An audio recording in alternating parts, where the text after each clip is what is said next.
very interesting podcast. Jimmy Traina is a writer, host for the Sports Illustrated Media podcast at SI.com. And we played a lot of the bites from his conversation with Phillies manager Gabe Kapler. And he joins us now on the Boardwalk Honda hotline. Jimmy, welcome to the show. Thank you very much. How you guys doing? We're doing great. Excellent conversation with Kapler. I guess he's an easy guy to talk to, right? Very easy. Really understands the role of the media. If you listen to that podcast, he made that pretty clear. I don't know. I can't speak to what the experience of the Philly beat writers have been with Gabe, but he came on my podcast and could not have been a better guest. Really just answered every question directly, thoughtfully, and really enjoyed talking to him. Some of the things, the title of it, Gabe Kapler gets it. It's pro bat flips, emotions in baseball. He really sounds like, I have said before on the show kind of harshly. I'm not trying to be harsh, but my point was Gabe is not qualified to be a big league man. Like if he walked in and said, here's my resume, they'd probably say, you're not qualified for this job. But in today's game, it seems that teams don't want qualified guys. They want to mold these guys their own way, and it seems like he's the kind of guy, this new wave, that they want this old school game to change. Listen, there's no doubt about the fact that the game is changing. And I don't necessarily love that. I'm more of a traditionalist and an old school guy. I don't really care about sabermetrics and all that stuff. Having said that, no matter how you feel, whether you like the changes or not, you can't deny the fact that the game is changing, and it's going to keep changing. The game's going to go forward. It's not going to go backwards. So you sort of have to make peace with that. And, Gabe is one of these new school guys for sure. And I like seeing younger managers in there. I've always wondered how a 70-year-old manager relates to 22, 23, 24-year-old players. And if you heard Gabe, communication is just as important to him as anything. Yeah. And I think you have to do that in this day and age, especially, social. There's so many ways for athletes to get in trouble these days. And, athletes find out about trades or lineups on Twitter or social media. Everything has changed. And I think it's the right approach that Gabe has. Yeah, and when I said that before, Jimmy, was, he was not qualified. In other words, like, if Charlie Manuel, 2008 version, World Series champion, walked in and put his resume down, and Gabe Kapler did, Manuel is significantly more qualified than Kapler is, but in today's game, Kapler is probably getting that job over him 9 out of 10 times. Well, you're saying qualified, but the word really is experience. Gabe didn't spend 20 years in the minor leagues, but he played the game. He did some media. He did manage in the minor leagues for a short period of time. But, yeah, the body of work, you think of a manager, someone who basically, started at A-ball, goes to AAA, and spends time down there and then gets the job. Those days are really over, and it's like I said, it's a new sort of way of doing things, and it's when you're a manager. We have this here in New York where Joe Girardi, after a very successful run, was let go by the Yankees. They brought in Aaron Boone, and when that happened, it was very clear. It's how you deal with the media and how you handle your clubhouse is just as important, if not more important now than X's and O's, how you use your bullpen, how you make up your lineup. It's a completely different skill set that managers have now as opposed to 10, 15, 20, 30 years ago. No doubt. Jimmy Traina from the SI podcast is with us. He sat down with Gabe Kapler, and I thought it was you asked some really good questions, and he gave you some really good answers, including, relating to players. And he said you asked him what the hardest part about being a manager was. I bet you if you asked this question 10 years ago to a manager, they'd give you a totally different answer. Were you surprised with the way Gabe handled this question? I can't say I was surprised because I sort of been following Gabe a little bit. Yeah, full disclosure, I worked at FoxSports.com for 2 years from about 2013 to very early 2016, and Gabe was an analyst there at FS1 during that time. So I've known him a little bit, his philosophy, how he thinks about the game. So that answer nothing really he said. I'll give you the one thing he said that surprised me, and I thought it was interesting that he was.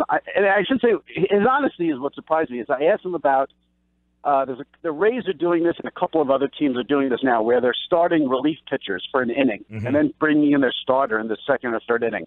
And I asked Gabe about that trend, and he thinks it's going to be commonplace in the game in 5 years. But what he said about not doing it yet in Philly his main thing was he has to his pitchers have to be comfortable if they go to that strategy. He likes the strategy, but the most important thing is his pitchers are comfortable with that strategy. And he also mentioned that Philly's a city where something radical like that may not go over well, and he has to consider that as well. And I thought that was a fascinating and honest answer. That wouldn't surprise me a little bit. I was going to say, are you surprised that – because the way it started for him, and he talked about his first game – the way it started for him, it almost seems like from day one he understood, all right, I can't full-fledged go with what's on my mind, otherwise I'm going to get roasted here. And he acknowledges it. He reads the papers, and he feels that everybody's being pretty fair with him. I got to give him credit for stepping back and taking a look in the mirror and saying, all right, I might have to do some things to change too, including, hey, if these guys aren't comfortable with it, even though I like the strategy, I might not be able to implement it.